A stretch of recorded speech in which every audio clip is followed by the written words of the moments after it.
Olá, bom dia. Deixa eu pôr aqui o som. Bom dia. Nós vamos continuar aqui com as nossas conversas sobre linguagem, escrita e esse momento aí que a gente está passando. Vou avisar o Camilo aqui que eu entrei. Vou avisá-lo. Aqui, entrei.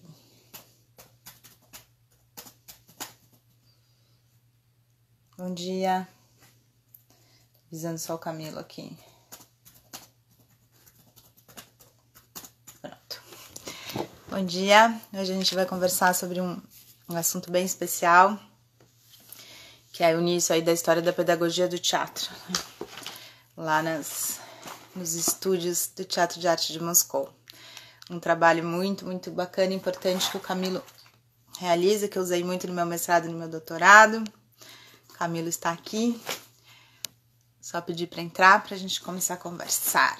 Muitos assuntos.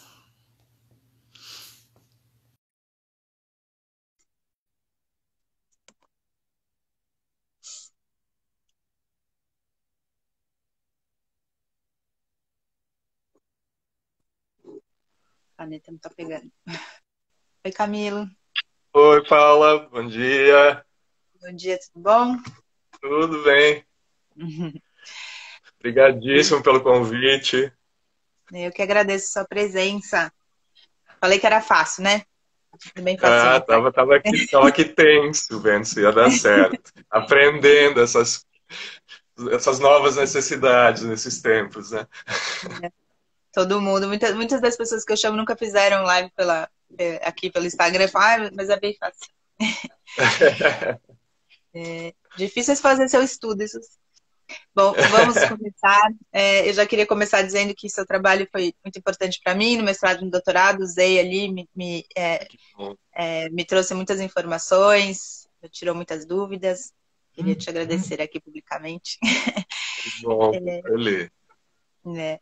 Então vamos começar assim pelo começo, né? A gente pôs esse título, que é aí sobre a questão do início da pedagogia do teatro, né? Que aconteceu ali nos estúdios do Teatro de Arte de Moscou. Eu queria que a gente começasse falando um pouquinho, Camilo, porque parece, né, que sempre se ensinou e aprendeu teatro, sempre se ensinou e aprendeu arte, mas ali também isso é uma história construída, né? Muito, muito construída. E tem toda uma vivência que eu acho importante a gente resgatar, até para recolocar a importância que isso tem, né? Como se fosse agora chegar com uma canetada e acabar com a história toda. Ah, isso não importa, a gente não precisa estudar, né? Tira das escolas, estudo de arte. Queria que você contasse aí um pouquinho desse início da pedagogia do teatro, esse pensamento, esse processo todo pelo qual isso passou, né? Essa ideia de pedagogia teatral. Sim.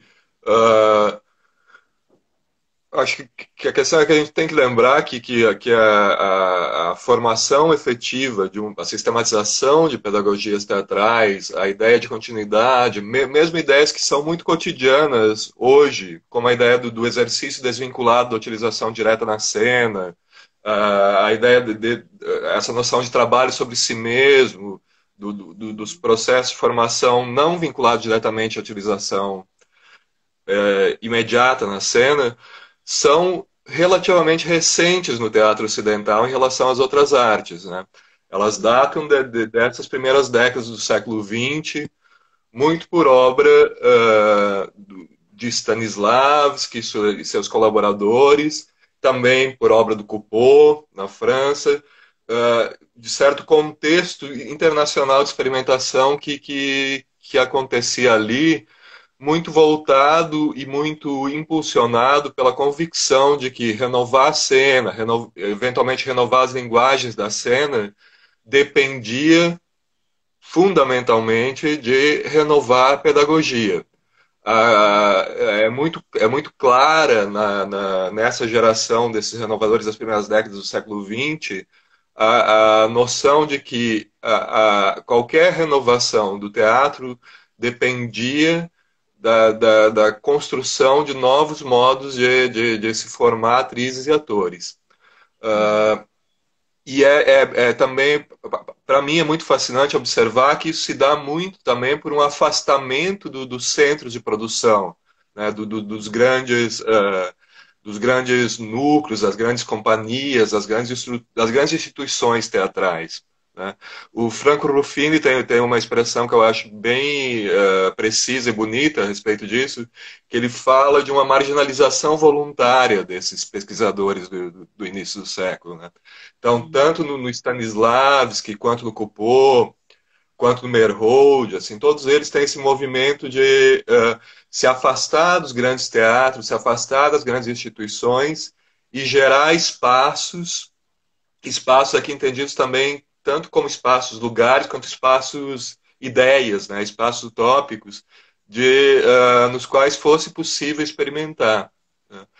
Então, e aí voltando um pouco à pergunta, é nesses espaços, nesses estúdios, nesses laboratórios que se forma o que a gente entende como uma pedagogia da atuação, se formam as primeiras propostas ocidentais sistematizadas de formação continuada de atrizes e atores.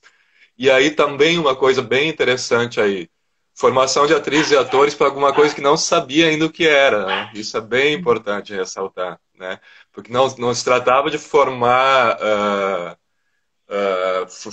por um teatro que já existia, mas se tratava de projetar um teatro, projetar a possibilidade de teatro, projetar outros teatros, né? E aí acho que a grande potência, a grande força dessa noção de pedagogia que se forma aí, né? É uma pedagogia que idealiza teatros, que sonha teatros, Que cria mundos, né? que Também, cria assim, né? mundos, que cria modos de viver também, né? Isso é muito, muito bonito ali, né, nessa Deixa eu geração. retomar uma coisa que você falou, e aí eu também queria falar que as pessoas estão aqui falando que estão adorando te ver e ficam se cumprimentando umas às outras. Eu adoro quando isso acontece, vem uma espécie de comunidade, assim, que se vê aqui, né, nessa possibilidade de se ver nesse momento, isso é muito legal. Eu queria retomar as duas expressões que você usou. Você falou que essa é uma primeira geração que vai fazer o exercício desvinculado, né, da cena imediata, né, e vai fazer também essa pesquisa sobre si, né, vai se pensar sobre si, digamos, para poder depois, mais para frente, ir para o palco. Eu queria que você retomasse um pouco essas duas ideias, né, que eu achei bonita essa expressão, né, esse exercício aí desvinculado da cena, esse pesquisar-se sobre si desses atores para daí, num outro momento, ir para lá, né, e estar em cena. E essa questão também desse teatro que não existia, né? Eu queria que você falasse um pouco do que era que se tinha, então, do teatro que se tinha, e do que essa proposição de exercício, dessa desvinculação desses grandes centros, enfim, desses estúdios, né, que está aí no nosso título, o que isso traz, e qual é essa proposição de teatro sonhado e como isso se constrói. Bastante coisa, né? Bastante. Vamos lá. Nisso da relação com o imediatamente anterior, é bom ter cuidado, assim, porque às vezes nessa fala mais rápida a gente tende a estabelecer um corte historiográfico muito, muito radical, que na verdade também não se deu, né? Usando especificamente o Stanislavski para pensar isso, os grandes modelos sobre os quais ele tentou pensar para estruturar a pedagogia eram sim os grandes atores, as grandes atrizes do período anterior, né? Então tem ali um olhar lançado para o Tommaso Salvini, para Eleonora Duse, para Sarah Bernhardt, para esses grandes monstros, essas grandes mulheres, esses grandes homens anteriores. Mas tem então não é renegar de forma absoluta o que acontecia anteriormente, mas é também olhar para ali para conseguir entender o que havia neles e como isso poderia ser sistematizado em um processo de formação que possibilitasse a outros atores, talvez não tão não com tanta facilidade ou não com tanta chegar aos mesmos resultados ou resultados aproximados, né?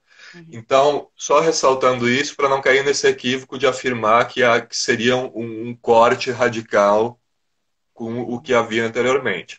Mas o que Sempre pensando, acontecia... desculpa, acho que é importante que você está falando que tem sempre um fio, né, Camila? Não tem uma hora que você fala assim, daqui para frente tudo mudou. A história ela vai, né? Assim, parece que para explicar as coisas nesse momento, principalmente, né? Isso aqui eu renego e daí começa uma outra coisa. Não, tem esse fio de Uhum. continuidades e rupturas, né, na história. Acho que é bacana isso, sim. Sim, né, como se começasse do zero. Acho que tem aí uma cultura da atuação que, que, que, que é sistematizada aqui pelo Stanislavski, pelo Kopô, pelo Sulergitsky, mas ela tem um histórico muito antigo, né? Ela tem raízes, e ela tem, mesmo que sejam raízes reconstruídas, mas ela tem, né?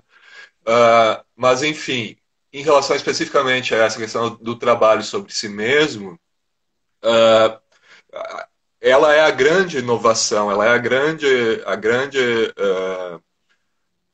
grande força também dessa pesquisa que surge ali. Porque anteriormente não há essa noção do exercício desvinculado da cena. Os Uhum. exercícios de formação de atrizes e atores eram muito vinculados às questões, a necessidades específicas. Então, por exemplo, se a cena exigia uma luta de esgrima, uma luta de espada, né, a preparação era ir estudar esgrima, se preparar para isso. Então, a noção de preparação estava sempre vinculada às urgências, às necessidades da cena. É uma coisa Aqui, imediata, né? a Imediata, coisa assim. Então vamos imediata. fazer essa peça. Então, na verdade, assim, é como se até então a necessidade fosse da cena, né? E não de ter o intérprete pensando nele enquanto intérprete, mas sempre vinculado a algo diretamente que vai estar ali no palco. Sim, sim, exatamente. E aqui a gente tem essa criação desse espaço do trabalho sobre si mesmo, do exercício, do treinamento, como uma zona autônoma, né? O Eugênio Barba chega a afirmar que essa zona toma tal dimensão a ponto de se tornar quase que mais potente como justificativa do próprio ofício do que, em alguns casos, do que a própria cena, né? Então, esse espaço do trabalho sobre si mesmo, do exercício, que surge aí nesse momento dos estudos, dos laboratórios, principalmente do primeiro estúdio do Teatro de Arte de Moscou, acaba se constituindo como espaço em que, por meio do trabalho sobre si mesmo, a atriz e o ator constroem a sua identidade dentro do ofício, né? Então, a partir desse momento que me permite me dizer ator, uh, não é mais, ou não é mais somente o espetáculo, mas é talvez mais propriamente esse espaço no qual eu construo o meu ofício, né? Por meio do trabalho cotidiano, por meio do trabalho sistemático, por meio do me defrontar comigo mesmo e com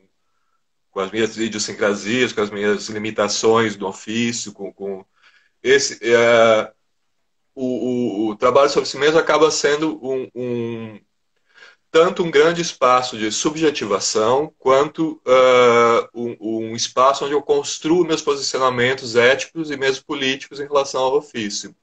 E acho que, para mim, essa é a grande questão do trabalho dos estúdios, né? Colocar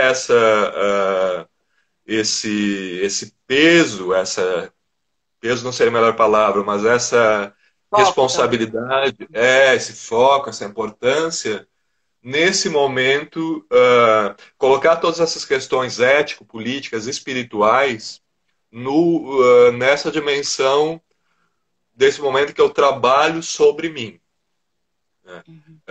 Esse é entendido isso fica muito claro nos escritos do Stanislavski, do Sulergitsky e do Vakhtangov, né? Mesmo quando eles passaram por períodos politicamente muito atribulados, né? O período da primeira revolução, depois da Revolução Russa, então ali o período de muitas atribulações.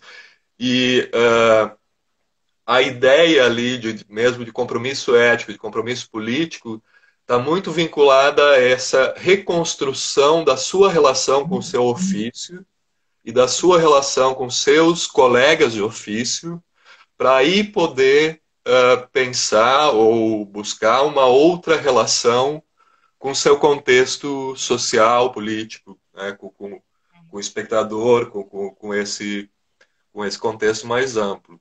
Né? Uhum. E aí também é muito forte se pensar que isso foi estruturado, foi buscado na pedagogia. Né? Uhum. A grande renovação, a grande utopia da cena ali é a pedagogia, é pensar a pedagogia como espaço de projeção de modos de fazer. Né? Uhum. Não sei se respondi isso. Claro, não, tá tudo aí, tudo aí. Uma coisa que você falou que é muito importante, né, quando a gente lê os escritos deles, enfim, e tal, é isso que você começou dizendo, né, essa desvinculação, digamos, daquele grande teatro, né, daquele grande centro de produção, né, pensando nessa questão até da arte como um produto, né, como um produto cultural, né. Então você tem que ter aquilo, tem um custo gigantesco, né? Tem que ter a bilheteria, enfim, a gente tem que sobreviver e tal, tal, tal.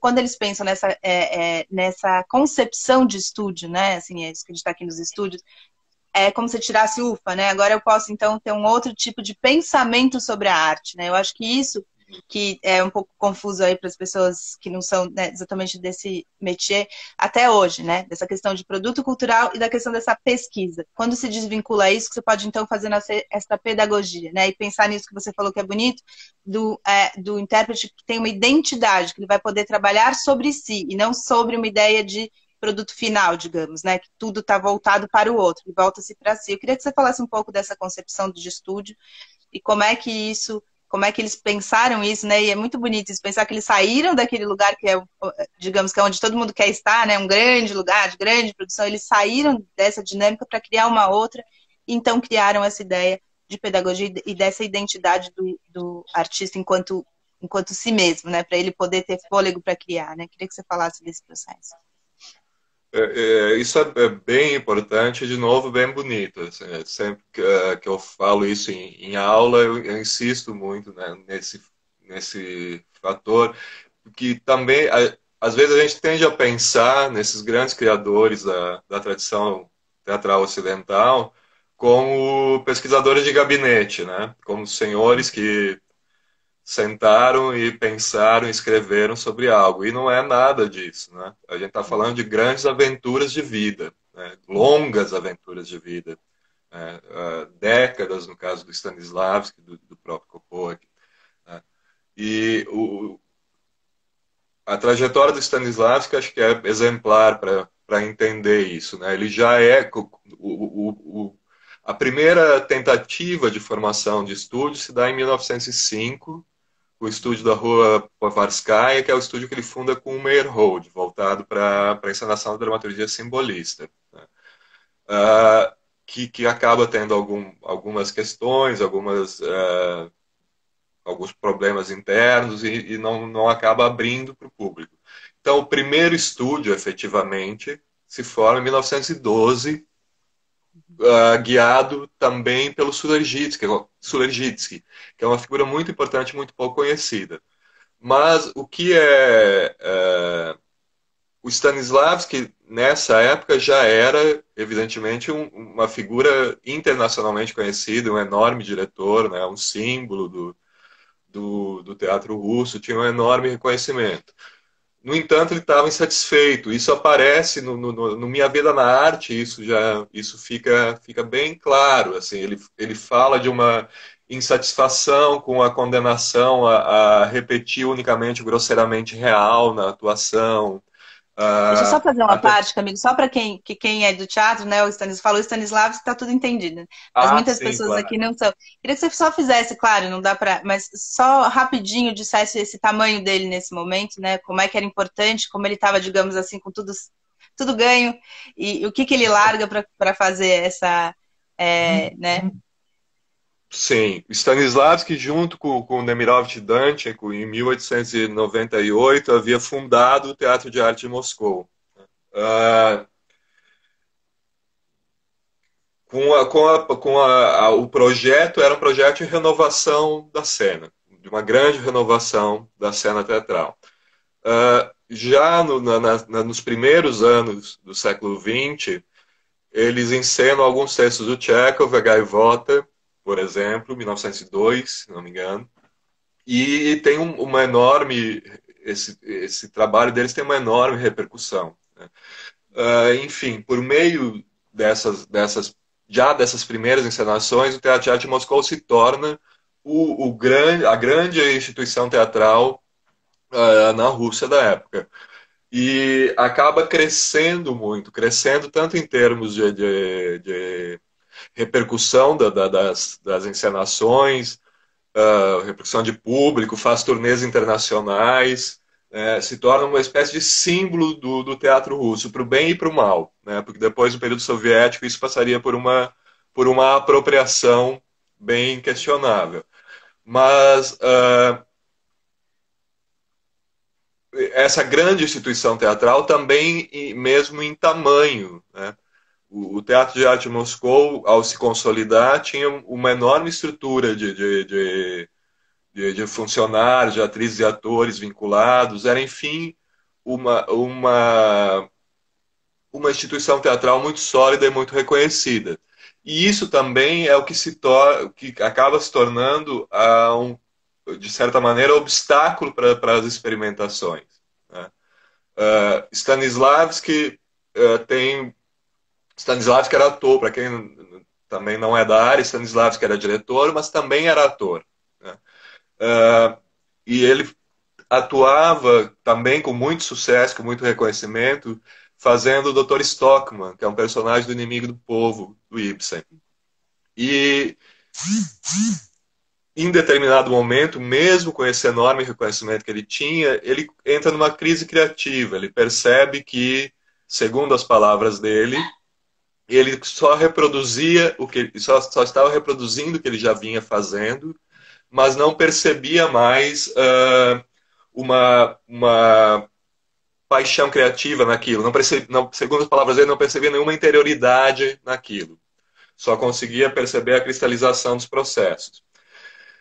Isso gera uma crise artística que se dá por volta de 1907.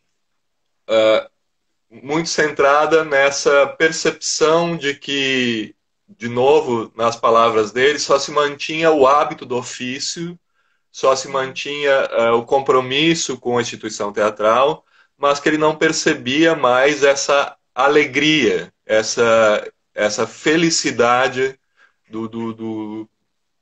da inquietação teatral. E isso faz com que ele...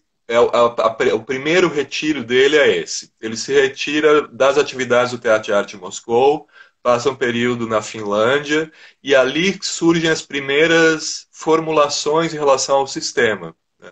Do sistema de Stanislavski, 1907.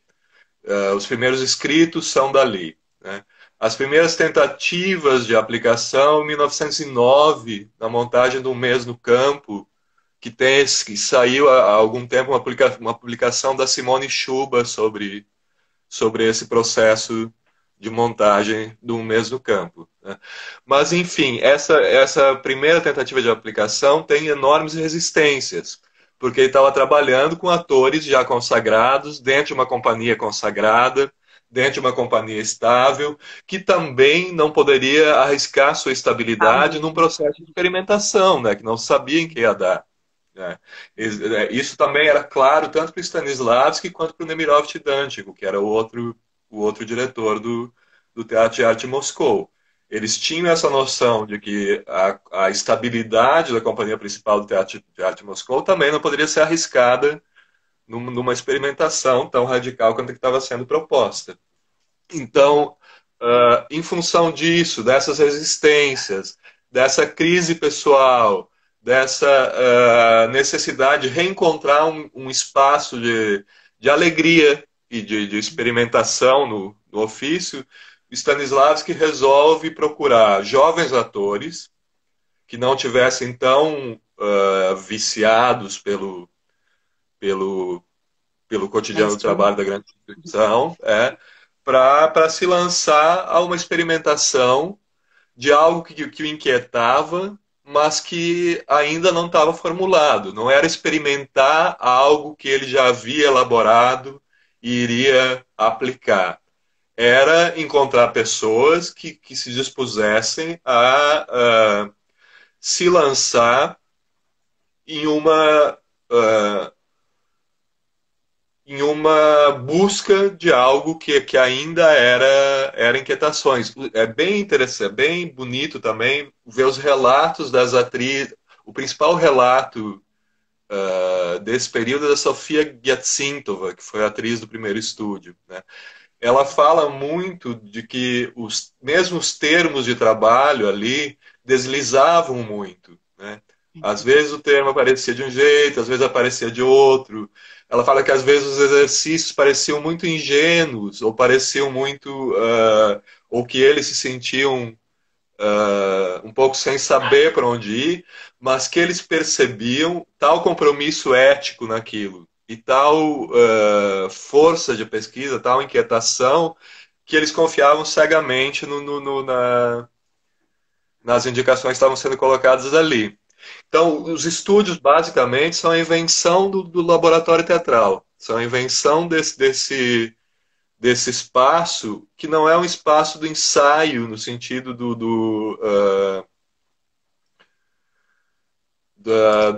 da busca pelo espetáculo, mas é o espaço pela busca de modos de fazer que tendem a criar outros teatros, outras possibilidades de teatro. Isso é muito bacana. A Fernanda falou que bom ouvir você. Ela falou que está com saudade das aulas da UEL. É, e aí eu acho que é interessante a gente pensar nisso, né? Que é um espaço que para hoje parece, né?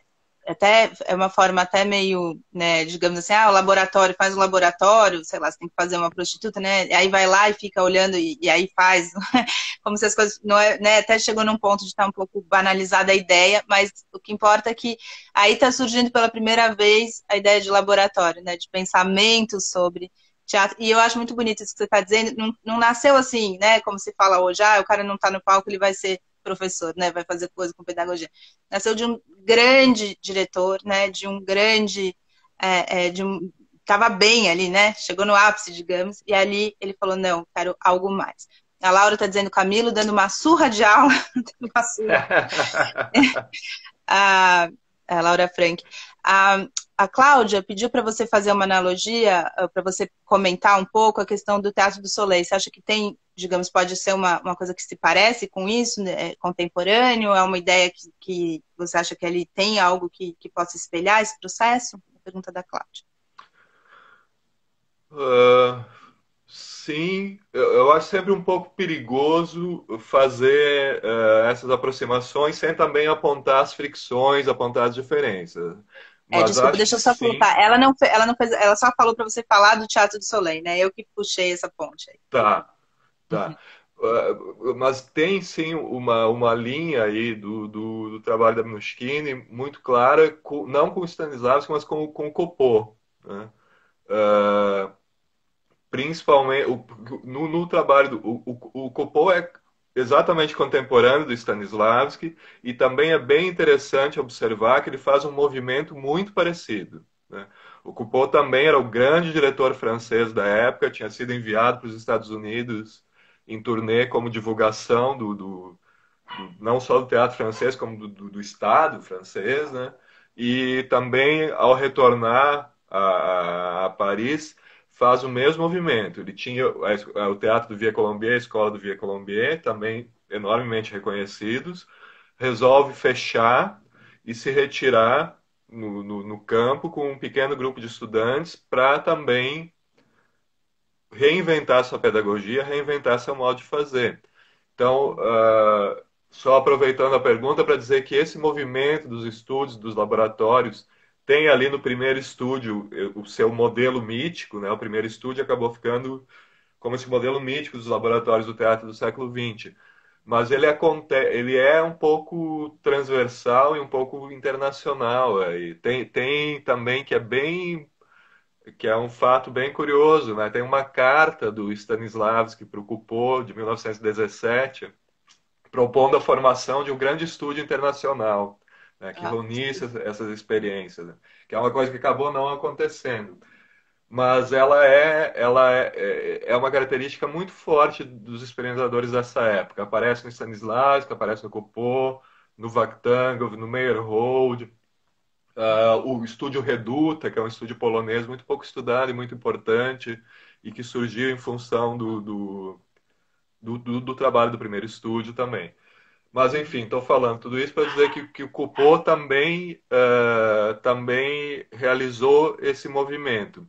E o trabalho da Minushkin acho que se liga muito ali a essa intenção. Havia uma das propostas desse estúdio do Coupeau era uh, conseguir renovar, fazer o que ele chamava de uma retomada da comédia dell'arte, mas atualizada, né? Uhum. Trabalhando sem reproduzir as máscaras clássicas da comédia, mas trabalhando com tipos, arquétipos da época, que é um projeto que ele não chegou efetivamente a levar a cabo e que alguns estudiosos afirmam que a Minushkin teria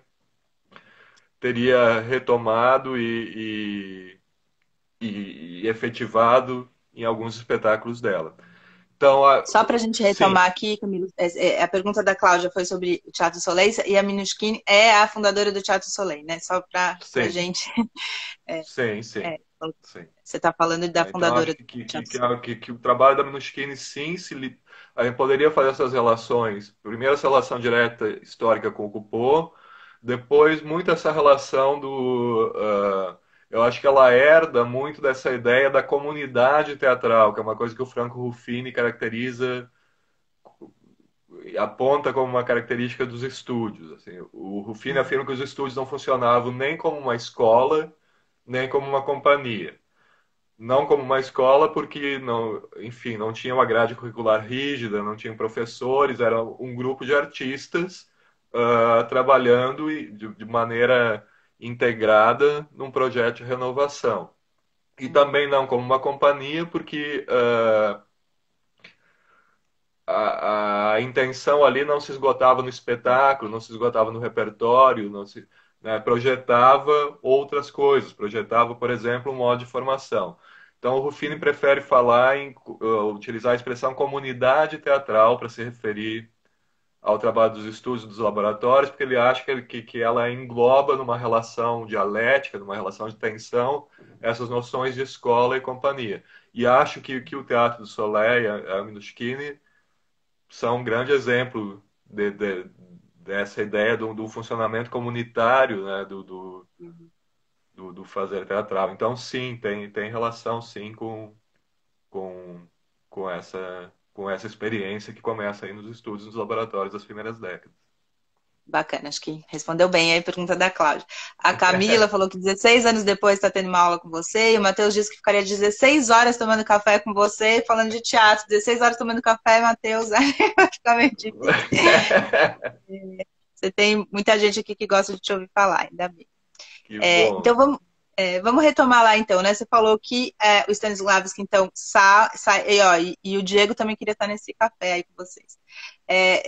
Você falou que o Stanislavski então sai ali, né, daquele teatrão, daquele lugar estabelecido que ele estava, e vai abrir então essa ideia de estúdio, e vai começar então essa ideia de pedagogia teatral, né? E aí a gente estava falando que eles estão propondo um novo teatro, obviamente, né? Porque se aquele teatro, se ele estava meio, digamos, né, morto por dentro, refazendo sempre a mesma coisa, ele está propondo algo novo. Qual proposição é essa? O que eles estavam enxergando, Camilo? Como é que é, então, propor algo para aquilo que não se conhece, né? Que é, como é que se dá aí nesse momento algo que você não sabe o que vai acontecer e ele está gerando exercício, gerando proposições, né? Muito tempo, eles ficavam muito tempo, acho que você podia falar disso também, né? O tempo que eles gastavam ali, a questão também de ter que sobreviver em meio a um momento político dos mais complexos do século XX, no meio de revoluções. Conta um pouco aí que loucura, que beleza, né? Como mostra o que é arte, o que a necessidade do artista, humana do artista faz. Né? Acho que é bonito até para esse momento que a gente É, está passando tão difícil, né, em relação à arte. exatamente, exatamente. Mesmo ontem, relendo, revisitando um pouco isso para me preparar, hoje eu estava Ah, como se pensando você nisso. Tem muitos precisasse, né, Camila? Mas tem muitos pontos muitas questões ali, muitos pontos de contato bem importantes para a gente pensar esse turbilhão que a gente está vivendo aqui, né? Uh, de novo, é muito bonito buscar nos relatos né, dos participantes dessas experiências dos estudos. Embora o acesso seja um pouco difícil, agora está ainda bem melhorando muito. Assim, teve uma publicação bem importante, eu ia falar no início, esqueci de falar, da Daniela Terenkov sobre o Sulergitsky. Ela traduziu diretamente do russo textos do Sulergitsky, que publicou pela editora Perspectiva um livro especificamente sobre o Suler, que foi, para quem não sabe, foi o grande colaborador do Stanislavski no primeiro estúdio. Mas, enfim, Como chama o estou falando... livro? Eu acho que não conheço. Oi? Como chama o livro? Acho Você que é lembra? Mestre do Teatro, Mestre da Vida. Sulergitsky, Mestre do Teatro, Mestre da Vida. Uh, e os relatos são até engraçados, né? Porque a Gertsintova tem um que ela fala que eles trabalhavam, eram atores e atrizes que trabalhavam também na companhia principal do Teatro de Arte Moscou, então ensaiavam, né, no período normal e trabalhavam com estúdio normalmente à noite.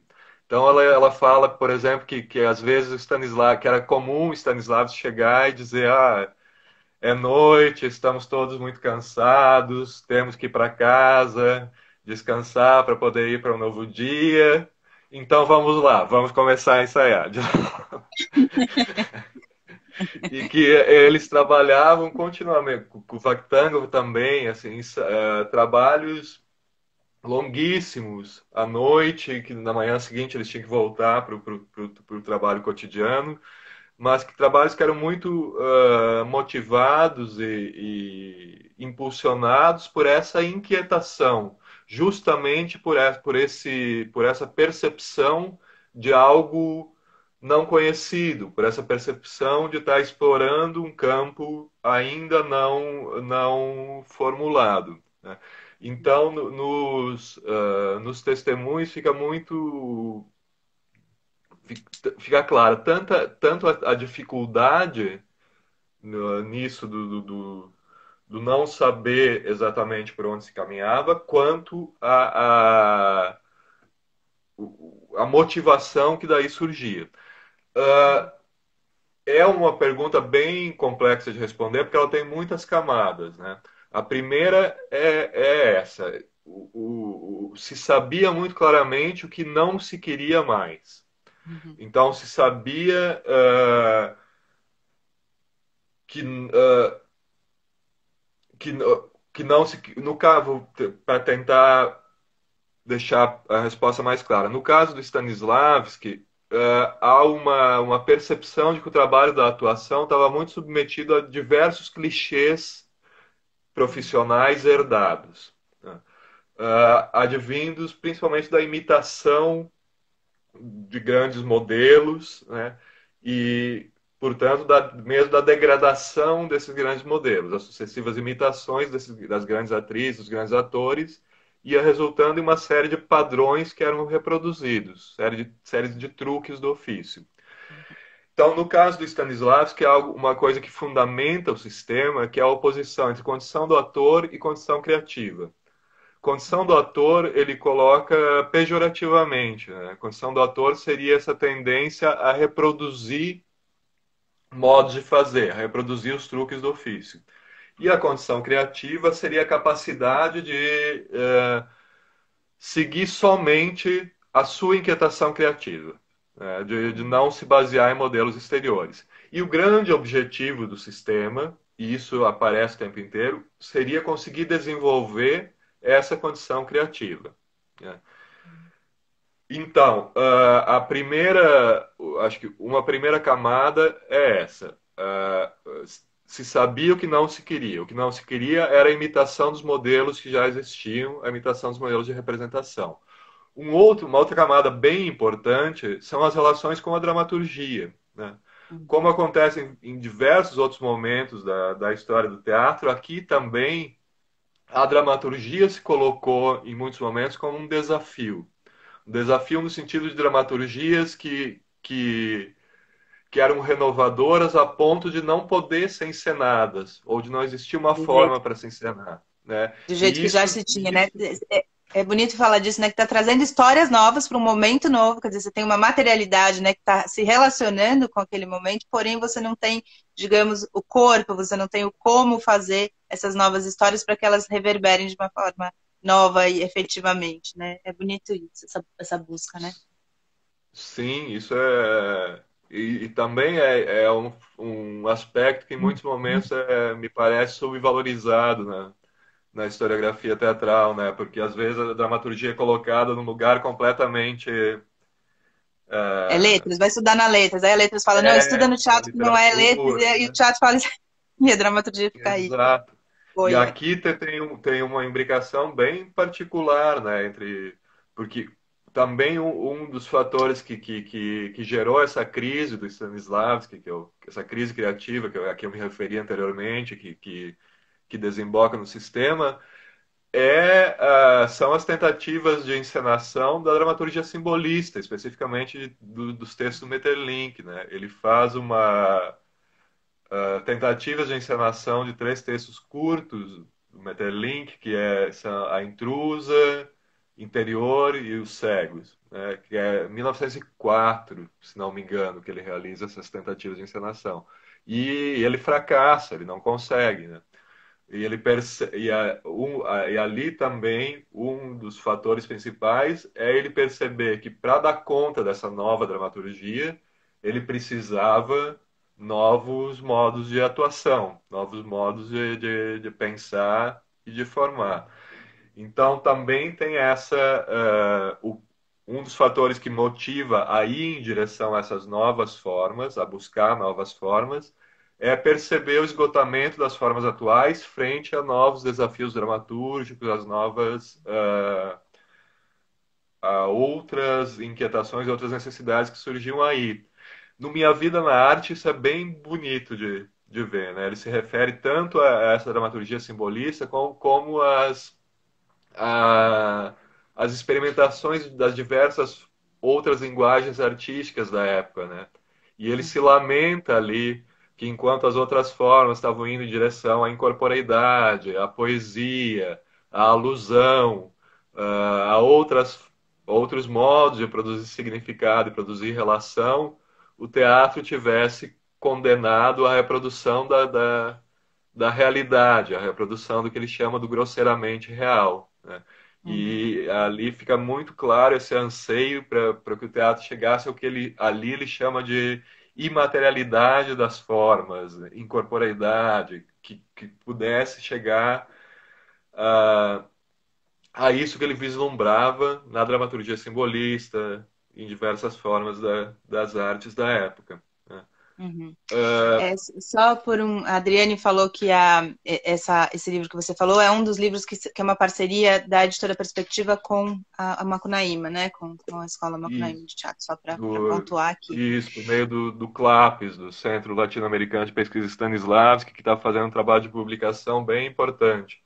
Publicou Uhum. esse trabalho da Daniela, publicou também um livro bem importante da minha querida mestra Nair D'Agostini, sobre a análise ativa, que é Uhum. também. Acho que estão surgindo muitos materiais. Esse trabalho de publicação de materiais sobre Stanislavski tem sido bem importante nos últimos tempos. Uhum. Você usou a palavra algumas vezes aqui de sistema. E também para quem estuda isso é bem claro. Eu queria que você, olha só, fazer várias as perguntas bem simples, mas vem do seu trabalho que é bem complexo, mas você faz isso de um jeito muito bonito. Que é o fato de que existe um sistema. Então, com tudo isso que o Stanislavski, como aqui é a hora mais rápida do mundo, a gente vai ter que dar um salto. Eu queria te ouvir falar de cada detalhezinho, mas não dá. A gente dá um salto para pensar nessa ideia de sistema que o Stanislavski propôs e como isso influenciou e influencia até hoje o mundo inteiro, né? A nossa concepção de teatro moderno, né, veio daí também, e foi bonito te ouvir, porque aqui aconteceu o contrário, né? Eles tinham a pesquisa do corpo, porque já estavam baseados em Stanislavski, e surgiu a necessidade da dramaturgia, falando ali do teatro de arena, né? Foi um processo, digamos assim, Uhum. tem o avesso desse que você está falando. Queria que você falasse um pouco o que é essa ideia de sistema e como isso aí explodiu para o mundo, né? E até hoje influencia a forma como se pensa e faz, não só teatro, como atuação em todos os âmbitos. basicamente, assim, sem medo de exagerar, é a primeira tentativa ocidental de sistematizar um, um, um processo de formação de atrizes e atores, né? De pensar isso de forma organizada, escalonada, progressiva, né? De tentar elencar quais princípios poderiam fundamentar esse processo de formação, e isso é bem importante, né? O sistema é uma organização de princípios, né? Não uma organização de procedimentos. Ele não é um manual a ser Não é um reproduzido, modelo, né? Uhum. não é um modelo, ele é um desafio ético, artístico, né? Ah, e também isso ficava muito claro no Stanislavski. Mas, enfim, ele está na base da fundação do que a gente pode entender como uma cultura da atuação no Ocidente. Cultura da atuação nesse sentido.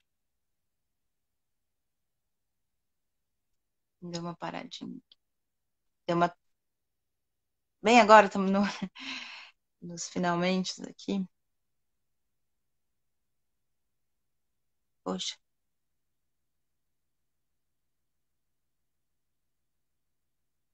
às vezes acontece isso quando entra alguma chamada, talvez. Entrou alguma chamada aí para você? Às vezes acontece isso quando entra chamada. Entrou uma notificação de alguma coisa. Olha lá, a gente morre agora, a Laura está falando. Bem agora aqui. É, retoma um pouquinho o que você estava falando, deu Sim, uma travadinha aqui. sim. Você falou que era essa sistematização, que são princípios, né? Não é uma ideia de modelo. Estava por aí, quando travou. Isso. Sistematizar aqui entendido como organizar processos de formação na perspectiva de pensar seus fundamentos, né? Então, isso fica muito. Onde eu estava querendo chegar antes da interrupção era que isso fica muito claro na própria maneira como Stanislavski se referia a esse sistema, né? Ele deixava muito evidenciado que ele não poderia ser tomado como um manual a ser reproduzido. E isso fica também bem manifesto na própria resistência dele a publicar, né?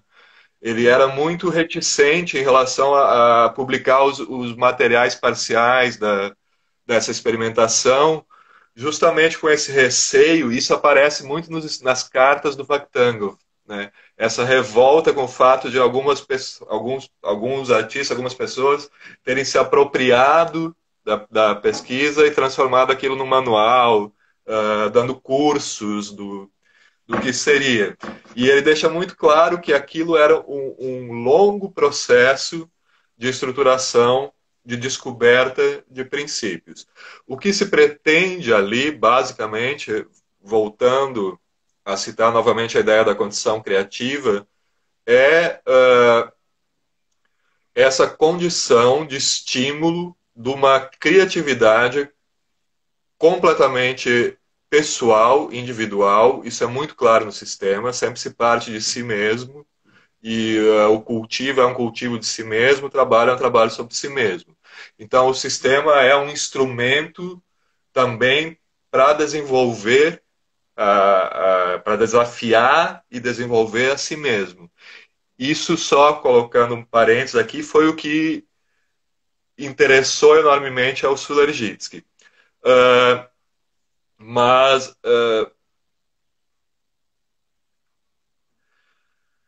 essa maneira de pensar a atuação e pensar a formação é muito importante. Ela funda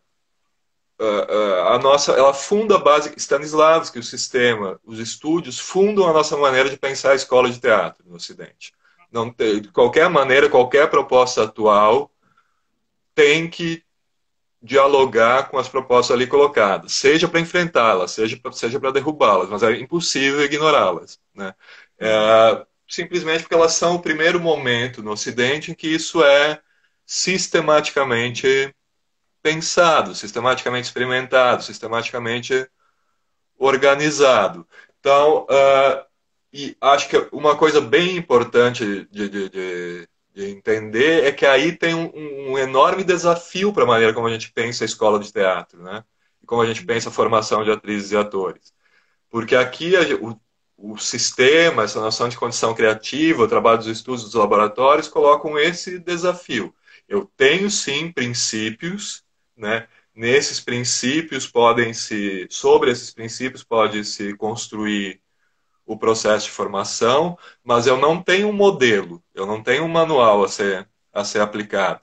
Então a escola necessariamente tem que estar nesse fio, né? Nessa relação dialética com uma cultura que existe, com uma tradição que existe, mas que não é objeto de reprodução, que não pode, de modo algum, ser objeto de reprodução. Então não há um modelo nem para a escola, nem para nós como atrizes e atores. Né? A formação não é uma reprodução de modos de fazer, mas é um desafio ético e artístico. A escola e o indivíduo têm que se posicionar frente a esses princípios e se relacionar dialeticamente com eles principalmente se responsabilizar ética e artisticamente por como vai absorvê-los, como vai se apropriar deles e o que quer fazer com eles.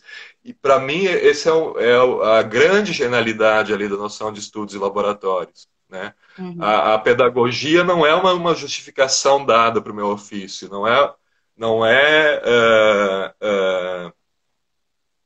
é me garantir, me justificar artisticamente, eticamente, politicamente pelo que Já foi. aconteceu antes de mim, mas é entender aquilo como uma aventura que me permite, me desafia a criar minhas próprias aventuras, minhas próprias justificações, minha própria relação com o que está acontecendo agora. Né?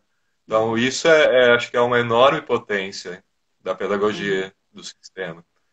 Muito bem, Não sei. explicou muito bem para quem, acho que quem nunca ouviu falar já deu para entender.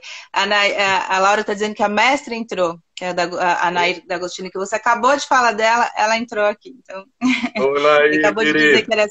que você era mestra dele e você entrou aqui. A gente está A gente tem uns 8 minutinhos, é bastante, porém é pouco para tanta coisa. Mas eu achei muito interessante isso que você falou aí desde o começo, né? Que é esse pensar sobre si do próprio, de quem está ali, né? Do próprio ator, de quem está trabalhando com isso, né? Então, são esses princípios. Aí tem uma grande polêmica, né? Desses livros do Stanislavski, da forma como eles foram traduzidos, da questão de trazer como se fosse mesmo, às vezes, uma receita para se reproduzir, né? De exercícios ali, tem toda uma questão aí com esses livros, né? Que agora acho que estão sendo revistos, né, Uhum. Camilo? Eu queria que nesses últimos, deixa eu ver, 7 minutos, você falasse um pouco sobre essa bibliografia, o que você indica para as pessoas que querem entender um pouco esse processo, e como é que você vê nesse momento que a gente está passando, o que dá para tirar disso de importante para a gente conseguir seguir aí dentro dessa ideia, né, de proposição e desse pensar sobre si, né, dessa ética, que eu acho que pelo que deu para dizer, para entender de você, são mais princípios éticos do que modelos de atuação ou de exercícios. Sim. Em relação a isso das publicações, a bibliografia, acho que felizmente a gente vem passando nos últimos anos tem se produzido bastante coisa, tanto em relação a pesquisas acadêmicas, teses, dissertações, publicações sobre Stanislavski, sobre os colaboradores, né, que acho que isso é uma coisa bem importante também, que eu não ressaltei tanto na fala, mas que a gente se refere muito ao sistema de Stanislavski e é muito importante considerar que, na verdade, essa é uma aventura coletiva, né? Stanislavski nunca esteve sozinho nesse processo. Esse processo se deu muito centrado nas diversas atrizes e atores que passaram por ali, dos diversos colaboradores, Sulergitsky, Vakhtangov, Toporkov, né, todos Mikhail Chekhov, Boleslavski, uma enormidade de pesquisadores, pesquisadoras e atrizes muito importantes que confluíram em diversos espaços de experimentação, confluíram no sistema. Então, é uma aventura construída em rede, construída coletivamente, né? Então, sobre isso, tem tido esse trabalho de publicação bastante importante. Eu acho que uma iniciativa muito a ser elogiada e saudada é essa iniciativa do Teatro Escola Macunaíma, do CLAPES, né, do Centro Latino-Americano de Pesquisa Stanislavski, que já fez publicações bem importantes e tem outras publicações bem importantes no caminho. A minha grande indicação de bibliografia é o livro da minha querida Nair D'Agostini, né, Tá falando do sobre Knebel. da análise ativa, né? A Nair, eu tive a enorme felicidade de poder estudar com ela. A Nair, por longo tempo, foi a única brasileira que havia efetivamente ido à União Soviética na época e estudado, no caso, com o Tostonogov e o Katzmann, que então trazia um conhecimento prático e direto desses procedimentos da análise ativa, desses procedimentos do último Stanislavski, as últimas experimentações de Stanislavski, completamente voltada para as ações físicas, para as ações psicofísicas. Então, eu acho que a grande referência que eu indicaria nesse momento é o trabalho da Nair, o livro da Nair. Também há uma publicação bem importante da Helena Vassina e do Labarque, que também traduziu, além de apontar para esses elementos, para essas questões das dificuldades de tradução, das dificuldades das publicações, traduz alguns originais russos que não haviam ainda sido publicados. A Mariana, se são pesquisadores russos? Ele Oi? está falando de atores. A Mariana perguntou se são pesquisadores russos, são os atores, atrizes, colaboradores aí do Stanislavski, são todos russos, os nomes são ótimos. A Adriane e a Nair falando que você esqueceu de citar a Knebel, mas aqui é tanta coisa, né? Que tem o livro dela também, Eu né? estava pensando aqui no que citar, mas tem a Knebel, nas traduções do Diego Moscovitch, né? Tem várias coisas saindo. A própria dissertação da Adriane Maciel Gomes, que é sobre o Vakhtangov e a encenação da Princesa Turandot. Enfim, diversas publicações que agora aqui estou meio atrapalhado para lembrar de citar. Mas eu queria insistir nisso dessa dimensão da ética, porque a grande herança do trabalho dos estúdios é esse desafio ético, né? Os estúdios lançam a toda essa questão da sistematização de pedagogias, das propostas do sistema, mas o sistema é um grande desafio ético, poético, de se posicionar frente ao seu ofício e de posicionar frente